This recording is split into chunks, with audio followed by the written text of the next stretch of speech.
తెలంగాణ అమరవీరుల కుటుంబాలను ఎప్పుడో పక్కకు పెట్టిండు. వాళ్ళకు భూముల జాగాలు ఇస్తాడు, ఇండ్ల జాగాలు ఇస్తాడు, చేసుకొని బతుకురియా అన్నాడు, అది ఇస్తాడు, ఇది ఇస్తాడు, పశ్చ అన్నాడు, పరక అన్నాడు, ఏది లేదు ఎక్కలేదు.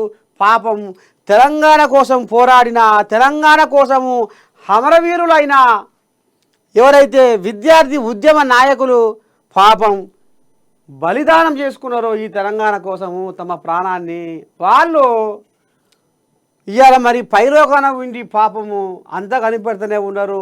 మరి వాళ్ళ పాపమే జరిగిందో ఏమో కొంత కూడా.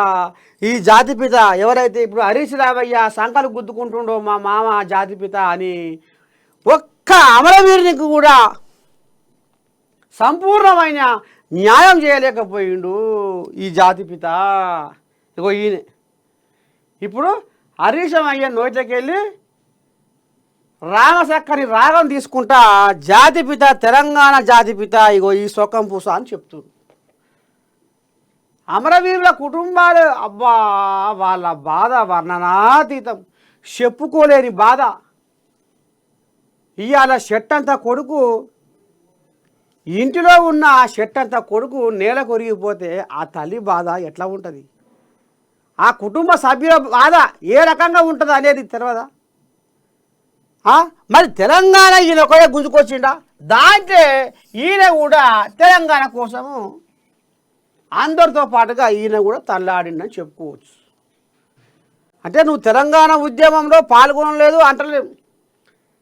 తెలంగాణలో సబ్బండ వర్గాలు ఏకమైనవి, తెలంగాణ ఉద్యమంలో సబ్బండ వర్గాలు ఏకమైనవి. ముఖ్యంగా ఇందులో ఉద్యమకారులు, తెలంగాణ ఉద్యమకారులు. ఇక ఈ ఉద్యమకారులు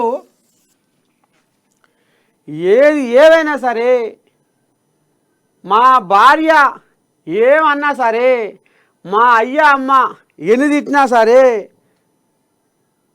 నా కడుపులో పుట్టిన పిల్లలు వాళ్ళు బడికి పోయినా పోకపోయినా ఏమైనా సరే, కానీ తెలంగాణ మాత్రం సాధించవలసిందే, తెలంగాణ ఉద్యమంలో ముందరుండి పోరాడవలసిందే అని పాపం ఉద్యమకారులు మనం గతంలో కూడా చెప్పుకున్నాం.